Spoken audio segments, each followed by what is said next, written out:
Have I talked to you about the concept of shared fictions? I don't think so. So I'm trying to explain this briefly, and then I'm gonna extrapolate on this a little bit. Like shared fictions, we live on shared fictions. For example, property lines, they don't really exist. We just What? agree that they're there. You cut They're out kind of there. What's the word? like property lines. Property lines. Okay. Yeah, like the line between me and my neighbor. It's imaginary, but the fact that we both agree that it's there helps us behave a certain Yeah. way. Yeah. Money is a shared fiction. Corporations are shared fictions. Our language is a shared fiction. Like when I say the phrase swimming pool, you're probably thinking of the same thing that I am, more or less, but that phrase isn't actually a swimming pool. We just agree that it points to it, if that makes sense. So Yes. a Yes. lot of our life is constructed with shared fictions, and it allows us to cooperate and coordinate in a whole lot of ways. Sure. But the problem with shared fictions is that we can take just words that don't point to anything, rearrange them however we want, and create completely meaningless or useless shared fictions. Yeah. Yeah. So Like there's with a unicorn in my yeah, backyard. so yeah, as long as we all agree on it. So Right. if Right. there are 45,000 different Christian denominations out there, they can't all be right, so most of them must have some degree of shared fictionality among the people. So Yeah. it makes me wonder.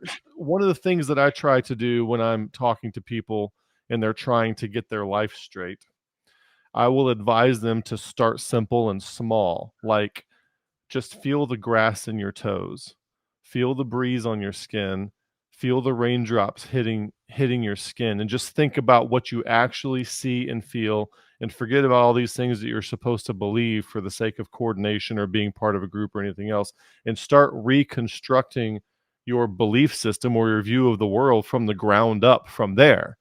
And be very careful what you add to that. Some, grounding exercises. Yeah. And Oh, yeah. well, so to say all that, I'm saying all that to say this. It makes me wonder if you devote your entire life to things that are shared fictions, like Allie Beth and John are clearly talking through shared fictions nearly the Yes. entire interview. I Absolutely. wonder if that contributes to an earlier onset of senility than would otherwise happen, because you're not dealing with anything real and it's not connected to any of your senses.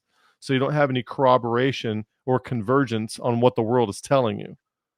Yeah. That's interesting. You're just arranging it in your mind all the time.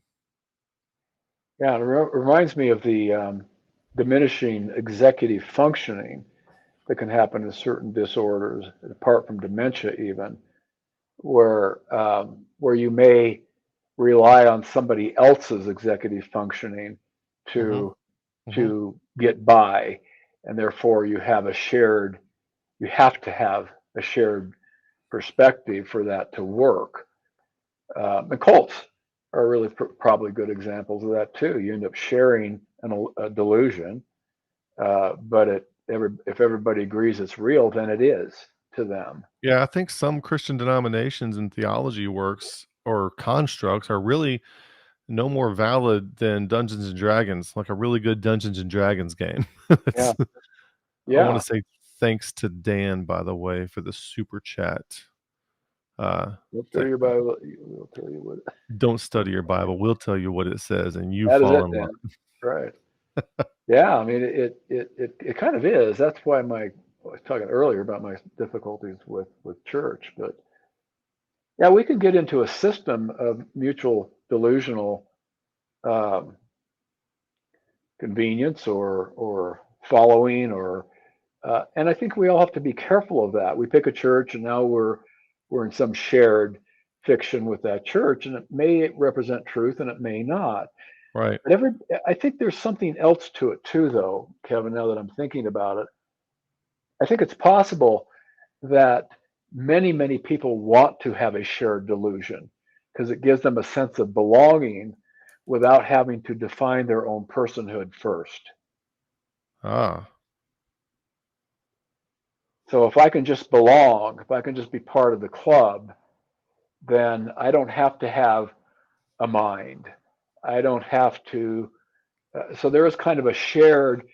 maybe a desire in some people who haven't worked on identity and worked on personhood or worked on selfhood to default to places of belonging that replace the work that's necessary to become who you are. Uh, Well, that's I would think that would have really profound implications for relationships too. Because I think when I got married the first time, we weren't marrying each other. We had no idea. I didn't know who I was. She didn't know who she was. yeah, She was marrying a good Baptist guy, and I was marrying a good Baptist girl. I had a Baptist overlay of what an yeah, ideal woman was, and she hmm had a Baptist overlay of what an ideal man is. She was marrying that idea, and I was marrying that idea. When it yeah. turns out that we happen to be people, it stopped working out so well. Now you're stuck with each other. Yeah. So it's No, exactly. easier to be if I'm relating to somebody ideologically because we share the same beliefs and we're relating to each other as an overlay, then then I still don't have to find my personhood. I don't have to know who Yeah, I am and actually be a yeah, person exactly. because I'm just role filling what an ideal Baptist guy should be.